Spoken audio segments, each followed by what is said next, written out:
Évasion Guinée lance la première partie de sa grille de programme. Du lundi au dimanche, suivez des émissions riches et variées. Infos, débats, films et feuilletons, magazines, programmes pour enfants, Évasion Télé, enfin ma télé.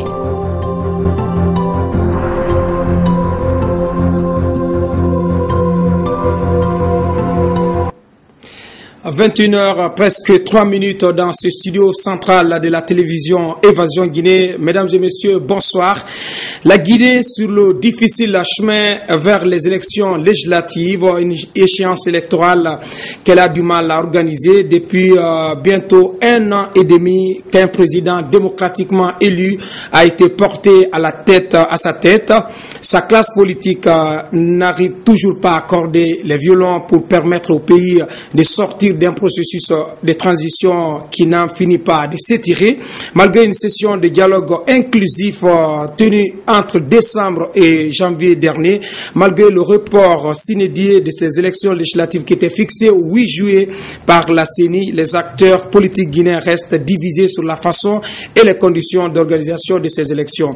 La frange de l'opposition guinéenne composée de l'ADP et du collectif réclame toujours, entre autres, la restructuration de la CENI et le départ de son président Luceni Camara, l'audit du fichier électoral. Malgré toutes les contestations dont cette CENI fait l'objet, elle poursuit ses activités opérationnelles sur le terrain.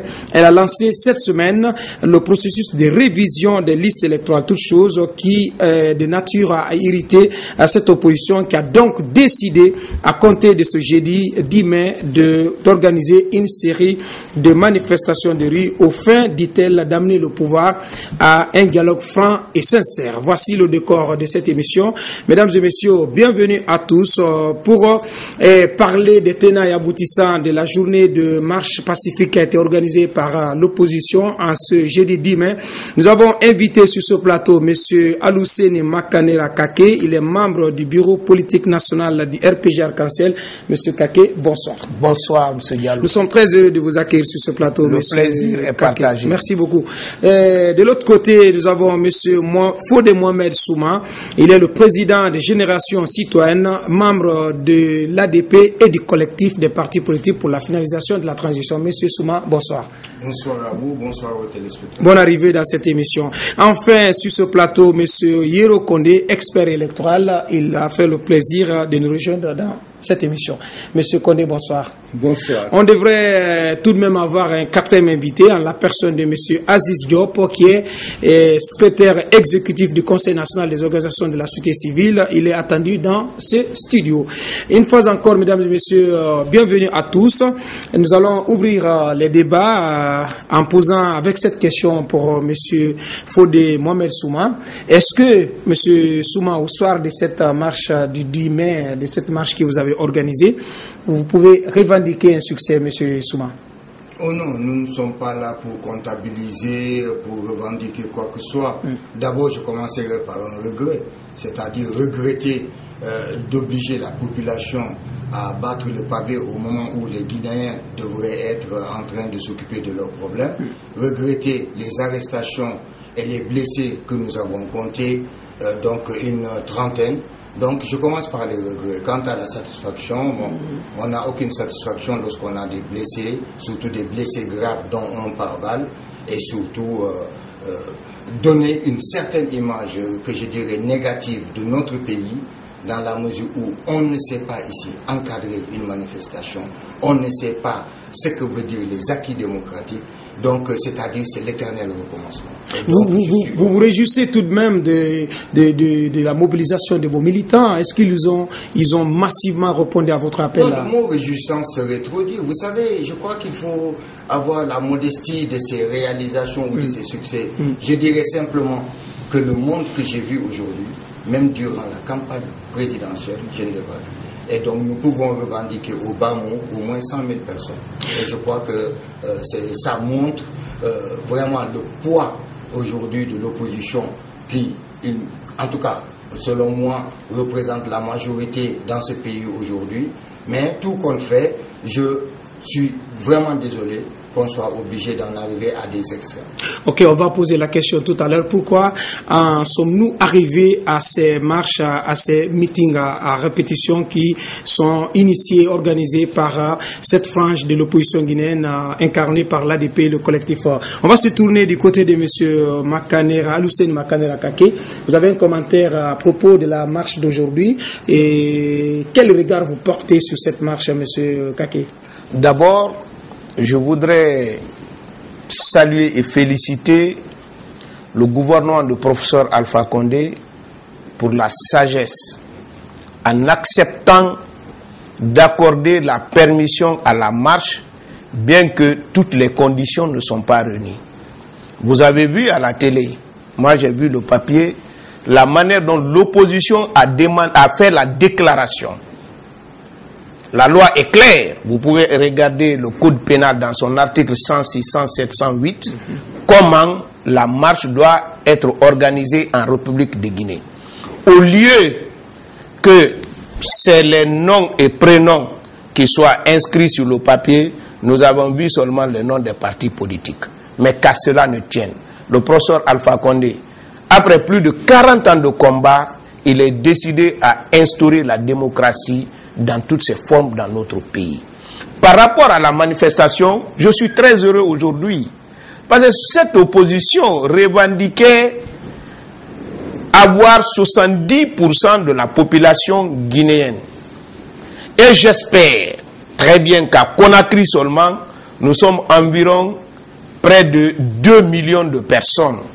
Si l'opposition demande à tous les citoyens de sortir, même cette fois-ci, pas même les militants de l'opposition, et qu'on se retrouve autour de 5 à 5 000 au plus fort mot, je pense que l'opposition devrait directement tirer conséquence et comprendre que si il y a 5 000 personnes qui partagent leur position, il y en a près de 2 millions de Guinéens qui ne partagent pas leur position. Donc, à votre avis, à vous entendre parler, M. Kake, vous voulez nous dire que cette marche n'a pas été couronnée d'un franc succès? Pas du tout. Vous savez, je suis régulier avec le média. J'ai dit aujourd'hui la situation actuelle de la Guinée, c'est que nous avons un parti politique, l'UFDG, qui a un peu de militants, mais qui est entouré des partis politiques qui n'ont plus rien sur le terrain et qui n'ont aucun intérêt qu'il y ait élection législative. Dans le commentaire de la télévision tout de suite, les gens ont dit, l'ancien fief, par exemple, de l'ancien Premier ministre Sidya Touré, on n'a pas senti qu'il a eu la marche. Vous avez quand même tout de même suivi les images de la mobilisation dans certaines parties de Conakry, notamment sur l'axe Bambeto, Anko 5, Symphonia. On peut pas quand même nier qu'il y a une puissante mobilisation de ce côté-là. Oui, mais la puissante mobilisation, elle est bien relative. Si Bambeto, Koza et Symphonia ne se mobilisent pas, évidemment, l'UFDG n'existe pas. Et puisque moi je n'ai jamais dit que l'UFDG n'existe pas, c'est que là-bas, les gens doivent se mobiliser, on le sait. Nous vivons ici. Mais dire maintenant nous avons la majorité, c'est pas 3 quartiers de Conakry qui font la majorité. Ok, alors nous allons nous tourner vers M. Yoro Condé. Vous avez quels sont vos sentiments ce soir à l'issue de la marche de cette journée? Écoutez, en tant que citoyen, en tant qu'expert électoral? Il y a 2 sentiments. Le premier, c'est l'objet de la marche, puisque je suis là en tant qu'expert électoral, et puisque la marche, c'est autour des élections. Le deuxième, c'est effectivement la capacité de mobilisation. Vous savez, c'est comme lorsque vous boycottez une élection. Si vous boycottez l'élection, si l'élection rassemble plus de la moitié des électeurs, ça veut dire que votre boycott n'a pas porté. D'accord? Bon, aujourd'hui, nous sommes allés en ville. Nous avons été travailler normalement et vraiment, on n'a pas senti qu'il y avait une marche de l'opposition.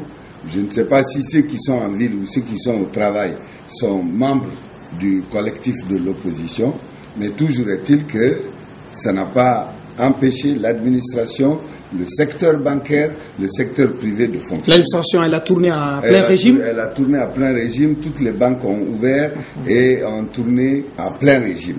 Ça, au moins. Oui, ça c'est le constat qu'on peut faire. Ça c'est le constat du citoyen que je suis. À Kalouma. Monsieur Souma a dit tout à l'heure que c'est vrai qu'il est désolé que les Guinéens qui sont habitués à vaquer à leurs activités soient obligés de marcher. C'est vrai qu'aujourd'hui, que l'on demande à ces gens-là d'arrêter ces activités quotidiennes qui ne sont pas ponctuelles, d'aller organiser des marches, moi je trouve que ça ne construit pas. Aujourd'hui, et l'opposition et la mouvance présidentielle, nous devons construire d'abord le citoyen. C'est en construisant le citoyen que nous construisons la démocratie. Vous comprenez? Mais on ne construit pas le partisan pour construire la démocratie. Parce qu'en construisant le partisan, on crée un clash au sein de la société.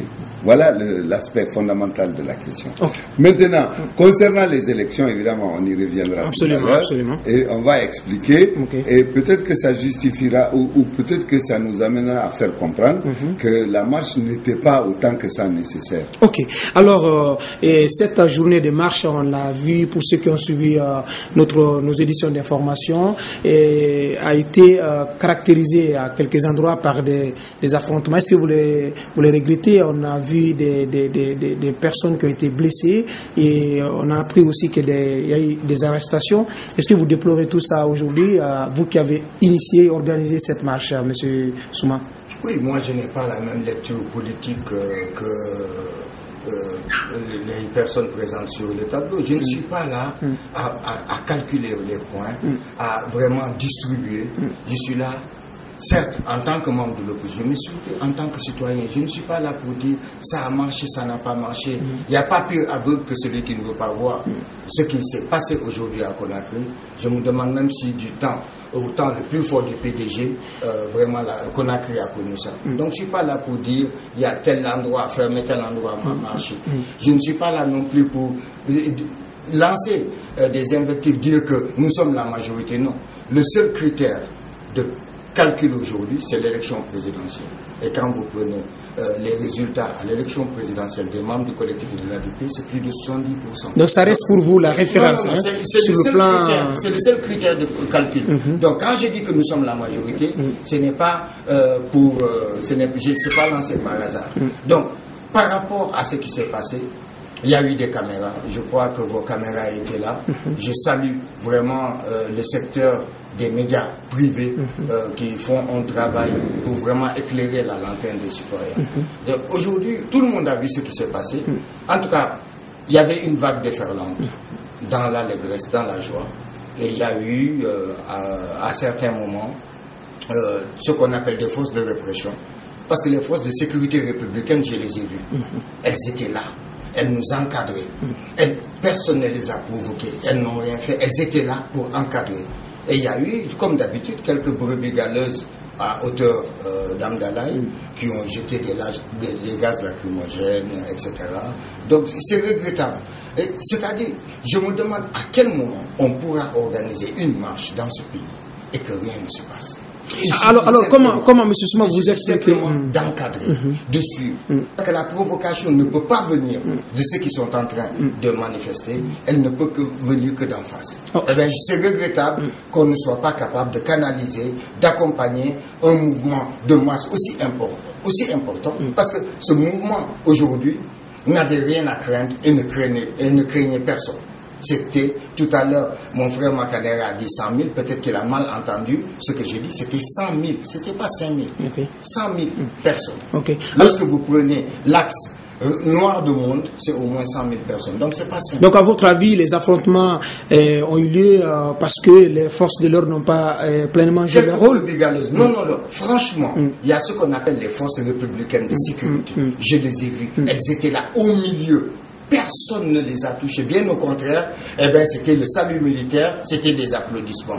Mais à hauteur du siège du RPG, il y a des gens qui ont comme ça, balancer des gaz lacrymogènes, jeter des cailloux, et c'est à la suite de ça qu'il y a eu des blessés. Et comment vous expliquez le fait que le CDR-PJ Arc-en-Ciel soit toujours l'objet d'attaques chaque fois que vous organisez une manifestation sincèrement, de rue? La prochaine fois que nous allons faire une marche, au niveau de cet axe, nous demanderons, nous exigerons qu'il y ait un cordon de sécurité qui soit présent. Un cordon spécial pour sécuriser les locaux du siège du RPG Arc-en-Ciel. Alors, M. Kaké, que vous répondez à M.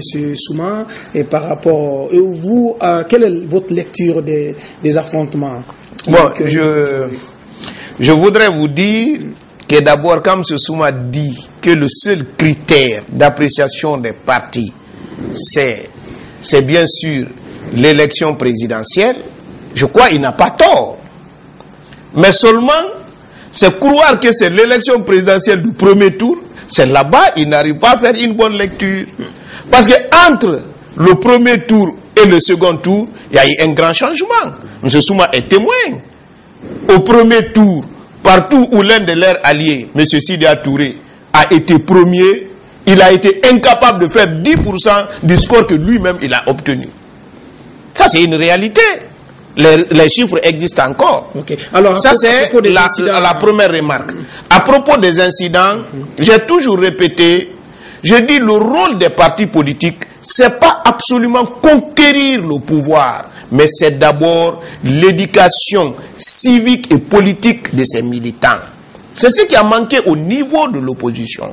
Lorsque l'opposition demande, par exemple, que c'est l'article 10 de la Constitution qui permet à l'opposition de faire des sittings, des marches, des cortèges, elle oublie que le même article, dans son dernier paragraphe, dit aussi que tous les citoyens doivent circuler librement et s'établir en Guinée librement. C'est autant dire que lorsque vous devez organiser la manifestation, vous devez pouvoir expliquer à vos militants que s'ils ont le droit de manifester, les autres aussi ont le droit de circuler et de vaquer à leurs propres affaires. Mais pour vous dire que l'opposition n'a pas pensé à cela, sans le changement exigé par l'administration, l'opposition avait dit qu'ils allaient prendre tous les artères de Conakry. C'est comme dire que ce qu'ils exigent de nous, et ils ne veulent pas ça. Parce qu'ils disent qu'ils sortent parce qu'on ne respecte pas la loi. Ils sortent parce qu'on ne respecte pas le droit. Au même moment, ils demandent à sortir au niveau de tous les artères pour empêcher tout le monde de sortir, pour étouffer tout le monde. C'est pourquoi je vous dis, quand vous entendez la rhétorique de ces hommes politiques, vous comprendrez que cette manifestation, et d'ailleurs même beaucoup d'autres manifestations qu'ils ont organisées, non de pacifique que leur nom, mais au fond... Donc à votre avis, cette marche d'aujourd'hui, elle n'a pas été pacifique? Elle n'a pas été pacifique, elle